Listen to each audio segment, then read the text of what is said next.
What really happens when I surrender my home in a bankruptcy?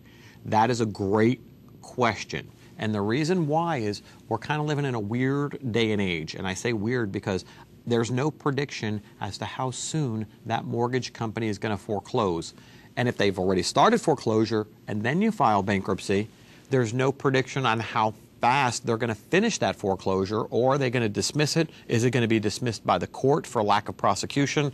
There's a lot of open-ended questions. Let's take the car, for example. They said, what happens if I surrender my home or my car? Let's start with a Chapter 7. If you walk away from your car, you're giving that car back to the creditor. They're getting their collateral back. The remainder of their debt, whatever it is, if it's the whole amount or a partial amount of whatever that balance was that was owed on the contract, goes into the bankruptcy, meaning that they'll be treated like every other creditor. If it's a no-asset case, then the creditor receives nothing except their collateral back.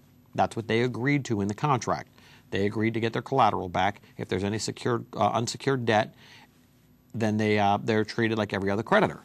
If you're in a Chapter 13 with a car and you surrender it back, then they have the right, if they filed a bifurcated claim, they have the right to come back for the unsecured portion of their claim and, again, be paid in accordance with what the trustee, Chapter 13 trustee, is distributing to those creditors. Fantastic. Houses are a little different. Houses, once you say, I'm giving this house back, well, you've got to look at the note, you've got to look at the mortgage, and you've got to look at the Homeowners Association if there is one. Different rules apply to each. You've got to be really careful on the Homeowners Association. We've got a order in our bankruptcy court, the order confirming plan, which says that the debtor is responsible for ongoing Homeowners Association payments. That makes no sense because what if you've surrendered the home and moved out? Why would you still be responsible to pay the Homeowners Association? There's no reason for you to pay them, yet that's what the order says. And theoretically, it could be interpreted that the bankruptcy code says the same thing. But again, that flies in the face of the whole perspective of bankruptcy, and that's to give the filer, the debtor, a fresh start to get their ducks in a row.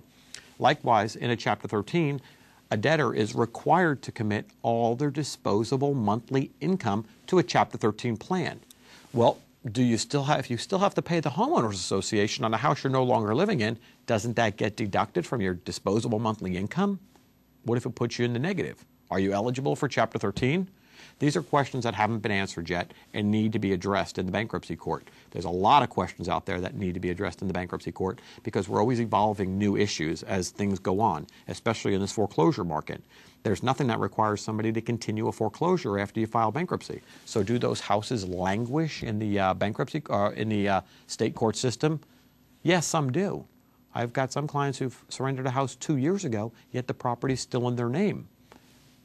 I tell them to short sale the properties, get them out of your name.